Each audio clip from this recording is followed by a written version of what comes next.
സാംസങ്ങിന്റെ Samsung Z fold 6 എന്ന പുതിയൊരു ഫോൾഡബിൾ ഫോൺ ലോഞ്ച് ചെയ്യാൻ പോകുന്നുണ്ട്. സാംസങ്ങിന്റെ ഇനി വരാൻ പോകുന്ന ഫ്ലാഗ്ഷിപ്പ് ഫോൾഡബിൾ ഫോണാണ്. അപ്പം ഈ ഒരു ഫോണിന്റെ ലോഞ്ച് ഡേറ്റിനെ പറ്റിയിട്ടുള്ള ചില ന്യൂസുകളൊക്കെ വന്നിട്ടുണ്ട്. അതുപോലെ തന്നെ ഫീച്ചേഴ്സിനെ പറ്റിയിട്ടുള്ള പല കാര്യങ്ങളും അറിയാനും കഴിഞ്ഞിട്ടുണ്ട്. എന്തായാലും ഈ ഒരു വീഡിയോയിൽ നമ്മൾ നോക്കാൻ പോകുന്നത് സാംസങ് സെഡ് ഫോൾഡ് 6 എന്ന ഫോൾഡബിൾ ഫോണിനെ പറ്റിയിട്ടാണ്.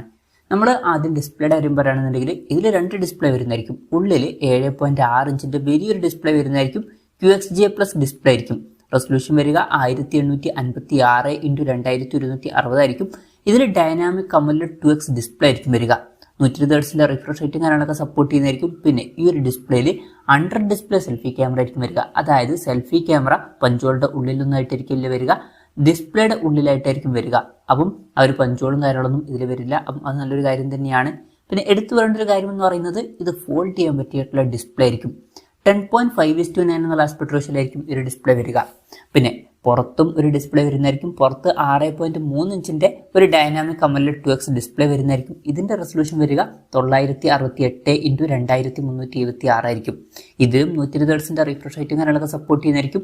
പിന്നെ ഇതിൽ പഞ്ചോൾ ഡിസൈൻ വരുന്നതായിരിക്കും. പഞ്ചോൾ വരിക ടോപ്പ് സെന്റർ ഭാഗത്തായിട്ടായിരിക്കും. പിന്നെ 22.1:9 എന്നുള്ള ആസ്പെക്ട് റേഷ്യോയിലായിരിക്കും ഒരു ഡിസ്പ്ലേ വരിക. അപ്പോൾ ഡിസ്പ്ലേ ഫീച്ചേഴ്സ് മൊത്തത്തിൽ നോക്കുകയാണെന്നുണ്ടെങ്കിൽ അത്യാവശ്യം നല്ല ഡിസ്പ്ലേ ഫീച്ചേഴ്സും കാര്യങ്ങളൊക്കെ ഇതിൽ വന്നേക്കാം. പക്ഷേ സെഡ് ഫോൾഡ് 5 എന്ന ഫോണായിട്ട് കമ്പയർ ചെയ്യുമ്പോൾ ഭയങ്കര വലിയ ചേഞ്ചസ് ഒന്നും വന്നോളണം എന്നില്ല. ഡിസ്പ്ലേ സൈസിന്റെ കാര്യത്തിൽ ചെറിയൊരു ചേഞ്ച് വന്നേക്കാം, അത്രയേ ഉള്ളൂ. പിന്നെ ഇതിൽ side mounted finger print sensor വന്നേക്കാം. ഫോണിന്റെ വെയിറ്റ് വരിക 239 ഗ്രാം ആയിരിക്കും. തിക്നെസ് ഓപ്പൺ ചെയ്തു വെക്കുന്ന സമയത്ത് വരിക 5.6 mm ആയിരിക്കും. ക്ലോസ് ചെയ്തു വെക്കുന്ന സമയത്ത് തിക്നെസ് വരിക 12.1 mm ആയിരിക്കും. ഇനി പ്രോസസ്സറിന്റെ കാര്യം പറയുകയാണെന്നുണ്ടെങ്കിൽ സ്നാപ്ഡ്രാഗൺ 8 Gen 3 എന്ന പ്രോസസ്സർ ഇതിൽ വരുന്നതായിരിക്കും. ഇത് സ്നാപ്ഡ്രാഗന്റെ ലേറ്റസ്റ്റ് ആയിട്ടുള്ള ഫ്ലാഗ്ഷിപ്പ് പ്രോസസ്സറാണ്. പഴയ ഫോണിൽ സ്നാപ്ഡ്രാഗൺ 8 Gen 2 എന്ന ഫ്ലാഗ്ഷിപ്പ് പ്രോസസ്സറാണ് വന്നിട്ടുള്ളത്. അപ്പം ലേറ്റസ്റ്റ് ആയിട്ടുള്ള ഫ്ലാഗ്ഷിപ്പ് പ്രോസസ്സർ ഇതിൽ വരുന്നതായിരിക്കും. 5G സപ്പോർട്ടും കാര്യങ്ങളൊക്കെ വരുന്നതായിരിക്കും. പിന്നെ ഈ ഒരു ഫോണിൽ 12 GB റാം വന്നേക്കാം. 256 GB ഇന്റേണൽ വെർഷനും 512 GB ഇന്റേണൽ വെർഷനും 1 TB ഇന്റേണൽ വെർഷനും വരുന്നതായിരിക്കും. LPDDR5X റാമും UFS 4.0 സ്റ്റോറേജ് ടൈപ്പും കാര്യങ്ങളൊക്കെ ഇതിൽ വരുന്നതായിരിക്കും. മെമ്മറി കാർഡ് സ്ലോട്ട് ഇതിലുണ്ടാവാൻ ചാൻസ് ഇല്ല. NFC എന്നുള്ള ഫീച്ചർ ഇതിൽ സപ്പോർട്ട് ചെയ്യുന്നതായിരിക്കും. സ്റ്റീരിയോ സ്പീക്കേഴ്സും കാര്യങ്ങളൊക്കെ ഈ ഫോണിൽ വന്നേക്കാം. പിന്നെ Android 14 ബേസ് ആയിട്ടുള്ള 1UI സോഫ്റ്റ്വെയർ ആയിരിക്കും ഈ ഫോണിൽ വരിക.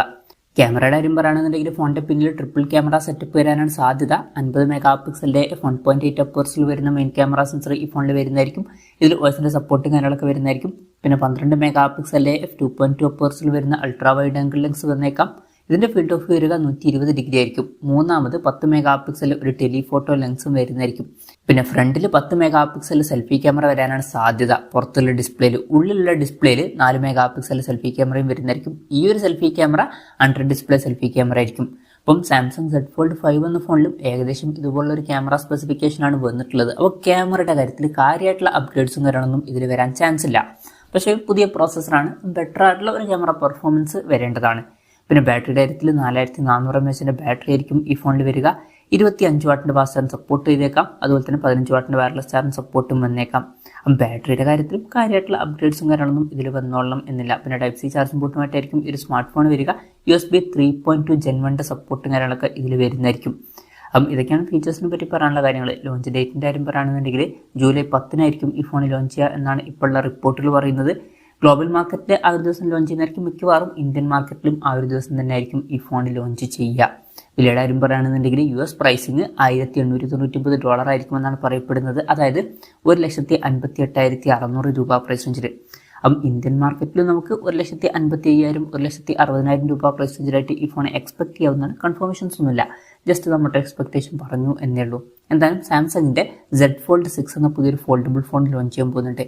ഈ ഒരു ഫോണിനെ പറ്റിയിട്ടുള്ള നിങ്ങളുടെ അഭിപ്രായം ജസ്റ്റ് ഒന്ന് കമൻറ്റ് ചെയ്യുക. അതുപോലെ തന്നെ ഈ ഒരു സ്മാർട്ട് ഫോൺ ഇന്ത്യൻ മാർക്കറ്റിൽ നിങ്ങൾ ഏത് പ്രൈസിങ്ങിലാണ് എക്സ്പെക്ട് ചെയ്യുന്നത് എന്നുള്ള കാര്യം കൂടി ജസ്റ്റ് ഒന്ന് കമൻറ്റ് ചെയ്യുക.